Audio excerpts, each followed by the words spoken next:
Shariff, hey, congratulations on your film. Do not hesitate. Thank you so much. And thank you for having me here, actually. It's Yeah, exciting. You know what? I think it's more exciting because I want to very much congratulate you the fact that this is being showcased at the Tribeca this year. I mean, how does it feel about that? It feels, I mean, especially because of this pandemic COVID year, it's surreal. Just plain surreal. I mean, right now we are in Mexico. To give you an idea of how much we're doing to be there. The US is not letting Europeans in straight from Europe. So we had to leave Europe for 2 weeks in order to get into New York. And we are in Mexico as we speak, working here and letting time pass in order to fly into New York next Saturday to be there. That's how excited we are, actually. Wow, that is most certainly a roundabout way trying to make it to the film festival. That's for certain. Now, Shariff, for yourself, what initially attracted you that you wanted to direct a film like Do Not Hesitate? It actually started with me reading a newspaper article about Dutch soldiers after being deployed to Afghanistan, being sent to Greece to debrief for 2 days. And that means during the daytime, have some therapy sessions, and in the night, blow off steam, like drink, party, get wasted. And this was getting out of control, and it made the news because there were a lot of fights, there were misbehaving, and somehow the question rose like, is this a good way to let these kids deal with whatever they're dealing after being deployed to a war zone? And when I read that article, and I'm talking about 10 years ago, I was about to graduate film school. I read the article and it just did something to me. I could see the image of the kids partying and all those emotions going out, and they're young, they're not that capable yet to express their emotions or from whatever happened. And yeah, I envisioned that feeling, and that brought me to doing years of research in order to make the film. Now, do you do a lot of Dutch films yourself? Yeah, so I'm based in Amsterdam, and I'm half Dutch. So my dad is Dutch. I grew up in Venezuela, but I moved to Holland when I was about 18. I did film school in Holland. I grew up speaking both languages. So I'm basically based in the Dutch film industry. I also work in the UK, which is around the corner. And who knows in the future where else. One day I would love to work in Spanish. This is something that's on my bucket list. I wasn't able to do yet, but I will definitely will. So yes. I mean, this is a Dutch film, 100%. Wow, you're such a multi-language talent here, and because Afghani was also introduced into this film. Am I correct? Well, it's actually Arabic. So the young actor who plays the young boy in the film, Omar, he's from Syria. And what I did is I knew that was going to be very challenging. So he plays a young local boy who gets into a fight with the soldiers. And I knew that was going to be really hard to find this actor. So I talked to my screenwriter and I told her, listen, let me find the actor and let's adapt the script to whatever he comes from. And because I just need to find the best talent I can. And when we found him, he's a Syrian refugee who came to Holland 3 years ago. And yes, so basically he got the part. He's an amazing talent. And we rewrote the script to be from where he comes from, which is the border, Iraq, Syria. We never say it in the film though, but that's where it is. And he speaks Arabic to the boys who are white Dutch soldiers, and they don't speak the language. So there's a lot of miscommunication going between them. Absolutely. I was going to say the film doesn't really say where it is. I guess for us viewers, some of us just assume it was Afghanistan. Trying to understand where would Dutch soldiers would actually be deployed.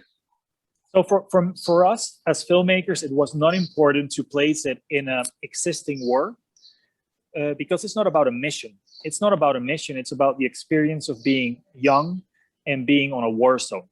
And just having that POV, it's a very narrow POV. For the soldiers, it means that you're asked to do a bunch of things that you don't know why you have to do them, but you got to follow orders, and that does something to you. And for a young local kid, I mean, he is in the film 12. He might have been born in a country that was already at war when he was born. And he doesn't know different. He doesn't know better. That's all he knows. He knows that there's this big, tall, white people carrying guns and uniforms telling you what to do. And they're supposedly there to help you. But if you don't behave like they want to, they're not going to be happy with you, and they might point their gun to you. So that sort of tension that there is there, that's what we use to build the film around. Was it easier on Omar as an actor because he was a refugee from his understanding of coming from a war-torn country? I must be honest, this was one of the most challenging situation I've been as a director, because I was very aware of that this film should not build up a bigger trauma than he might have because of what he had to experience to flee his country to get to Holland. So I didn't want to dig too deep in his own experiences. I didn't want to usually as an actor, you can revive your own experiences in life to play the part. But I chose not to go there. So I never discussed the script and the meaning of the script behind it with him. I just, I kept it very simple. We never rehearsed. We never talked about the scenes. I just made it more fun and playful for him. And I could rely on his natural talents. One time, sometimes kids have this natural talent that they're able to tap into an emotion or a feeling just in matter of seconds and just be there. And he was able to do that. So there was no need for him to go further. And we never talked I didn't talk a lot about him. His father was there. So I talked to his family to make sure that we were doing all right. And obviously it was very important that his acting was on spot for the film, but it should never, what's the purpose of making a film if I'm going to damage a little kid, right? So that balance was really hard to do, because at the same time, sometimes I had to push him to get what we needed for the film. So it was not easy, but we got there, and he's very proud of the results. And I think it was amazing for him. He had an amazing time. We made like a little new family with all of us. So yeah, I think it was great. Yeah. So what was this filming location ended up to be? So for this film, after researching and doing a lot of interviews with young soldiers, a lot of them said, like, when they were deployed to Afghanistan, that it felt like being on a different planet, and the Afghani were like aliens to them. It was so. Imagine you're 18, you're being deployed. It might be the first time in your life that you go to another country, and it's something so different. So I was keen on finding a location that basically looked like as if you were on Mars or on the moon, and not like you were on holidays in France or in Italy. And that brought me along a lot of countries. So I went to Morocco, I went to Croatia, I went to Spain, and we ended up finding this location on this one particular mountain in Greece.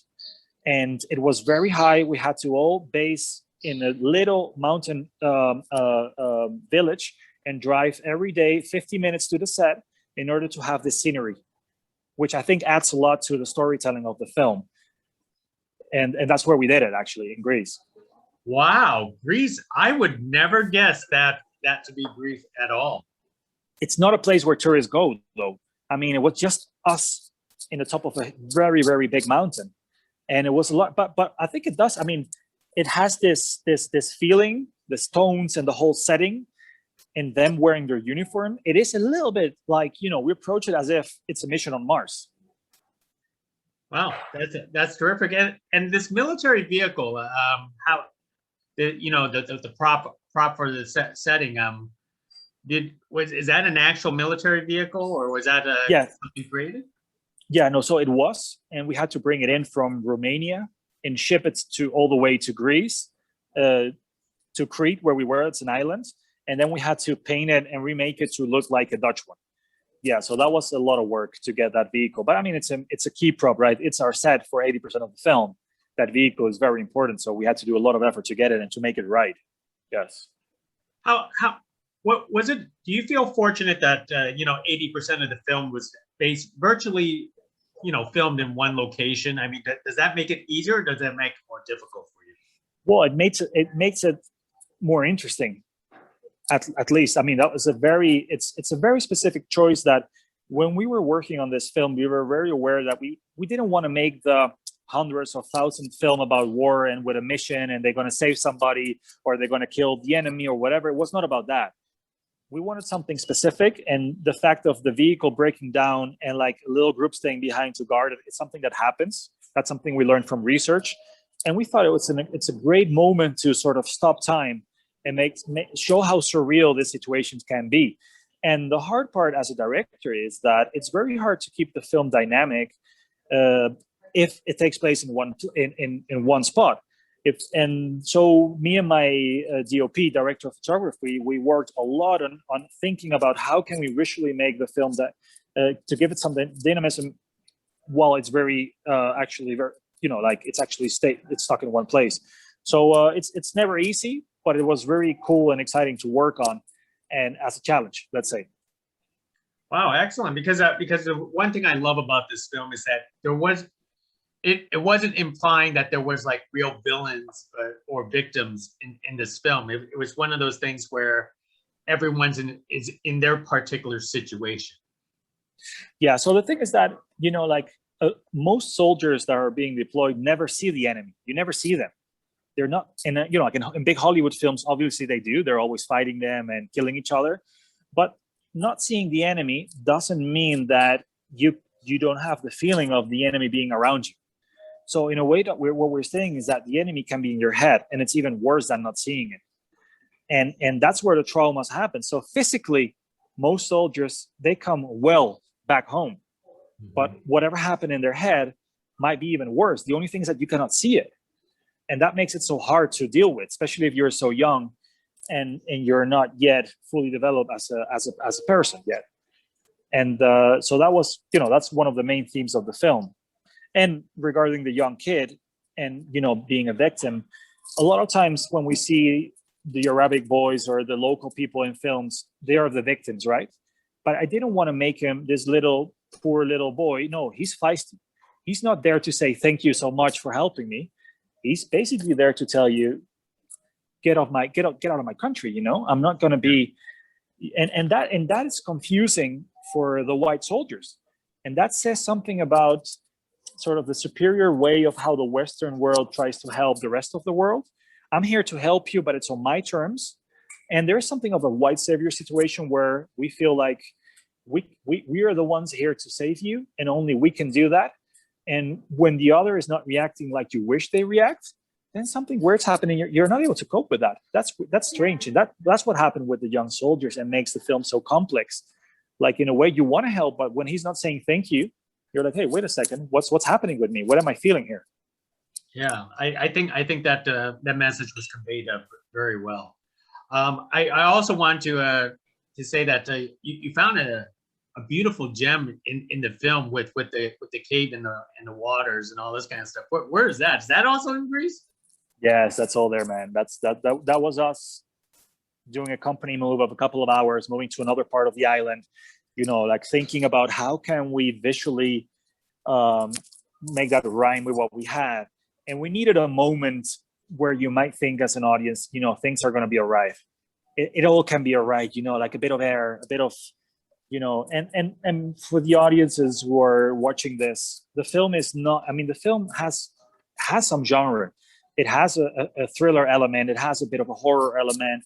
It has even a bit of an action element, because I'm as a director, I love working with genre, but it's going beyond only plot. And that's what we're trying to convey and to combine. And them finding the water was a great way to give the film some air before things really go bad. Most excellent. Well, let me bring up one more thing before I let you go. And because it's never really mentioned in the film was the patrol that actually headed out on what actually happened to them. I'm not sure if it was an original script, if you had an original idea to explain what actually happened to them. But at the end we know that what happened. But like in my head, I actually thought maybe they just got lost. What was it in the original script, or what was supposed to be that happened? Well, here's the thing. We kept that POV so tight that as an audience, you only know what the young soldiers know. And when you are a soldier, you're the lowest in rank, and shit. The people higher in rank, they're not going to tell you what's happening. You just don't know. And that's the whole thing about why it's so hard to comprehend what's happening. As a young soldier, you're not being part of the decision making. You don't get all the information. So when somebody disappears or whatever happens, you don't know. Even if you have to attack something, you don't know why. You're just there to follow orders. So basically, as filmmakers, we know what happens because we got to know it. But what we tell you as an audience is just about the same as the young soldiers know.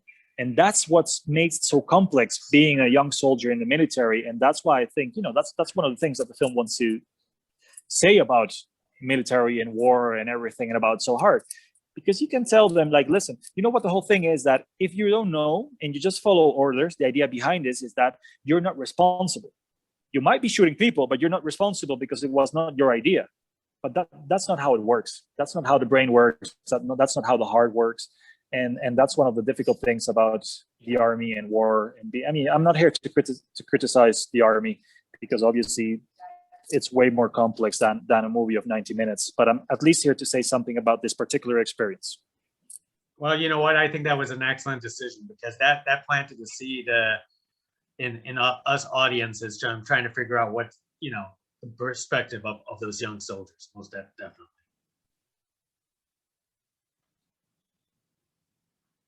Shariff, can you still hear me? Hello? I think he's frozen. Okay, I lost you for a second. I don't know if you hear me. Yes. Yeah. So I hear you now. I know if you guys can hear me. Okay, I could hear you, but that was my last question. Yeah, so I think my internet is about to yeah, let me oh, there you are again.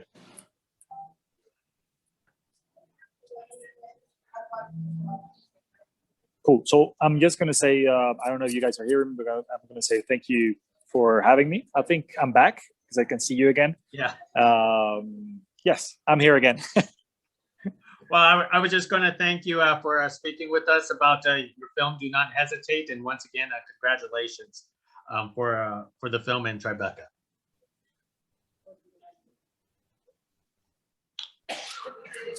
Thank you so much. Thank you for having me.